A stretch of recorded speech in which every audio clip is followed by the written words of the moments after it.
was already underneath this house. I'm going back underneath with the phone so I can record some things, and there's this little joist here just hanging. I'm clipping it because it doesn't matter and makes it getting in and out of here a little easier. I'm using the Bosch little 12 sawzall here. I've been pretty happy with this thing. Every time I've asked it to do something, it doesn't. So that'll make life a little easier getting in and out of here. You know, the trick to getting into a tight spot is just, you got your shoulders have to clear. Once you get your shoulders through, you can shimmy the rest of your body through there. All right, as I said, I was already under here poking around. She was told there was termite damage under this house, which is why she had to do all kinds of crazy work. But the only evidence I see of it, nothing up here. There's a little right here on the end. Oh, okay, let me see. This piece of wood here, it's just a 2x4 cut short. You could see, but that's old. There's no, it's pretty solid still, and there's no new termite damage going on.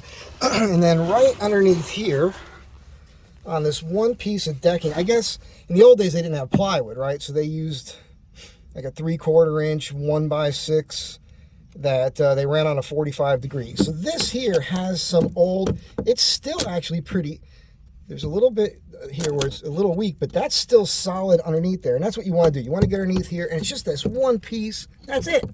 That's it. And I've already been all over under here. That's all I can find. Now, where I come from, we do box construction, okay?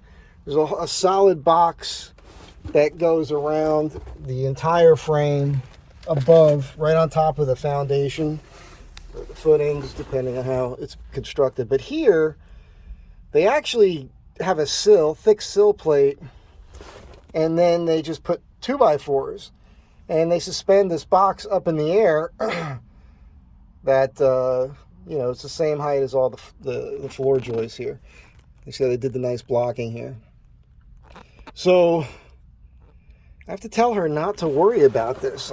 She does not need to do all this crazy work. She's been quoted prices of $50,000 to jack this house up and replace all the there's no termite damage under here. The thing I do like seeing, as you know, when it comes to the other part of the house that I have to work on, is there are these piers here with these posts that were put in. You see these were cut short so they could fish them in. It's probably like 6 foot lengths, 6 to 8 foot lengths. I don't know if you can see that or not. There's a seam. Shit. There's a seam. See if I can get this on camera for you. See, they're just butted up to one another right there. So what I'm thinking is, maybe I'll just do that on the other side. Maybe I'll have to try to span from, you know, foundation wall to foundation wall. All that stuff stacked over there is from the basement when you go down the stairs over there. So, you know, this looks good. I'm going to crawl around some more under here, but I just want to do a quick short video. This is really for the client, to show her mom. And I just want you to see how this is done. And this is very common construction. There's nothing crazy about this. This is the way they do it out here. It's just piers and rocks and 4x4 posts. When they built the house, it's the way that they supported the center of these houses. That is just how they did it.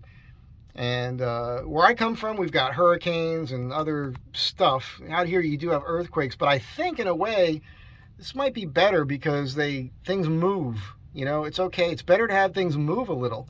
If you have it too rigid, that's when things crack, you know. So, at least with the construction methods they had back in the day. Anyhow, quick short one, just to let you know. There's no termite damage underneath here that I can see. I'm going to go way down over there and look around. And that is it for now. So, you know, as I always say, be good to one another, and I'll catch you next time. Whew. Had to get out from underneath there. You're all dusty. Start coughing. It's like, what the hell's going on? What the dryer vent is disconnected just before it reaches the wall. And the cleaning lady has the dryer running. All this lint dust started blowing out at me, and I couldn't breathe. I started coughing like a maniac under there. So I'll have to fix that another day. That's what happens when you crawl around in her house sometimes.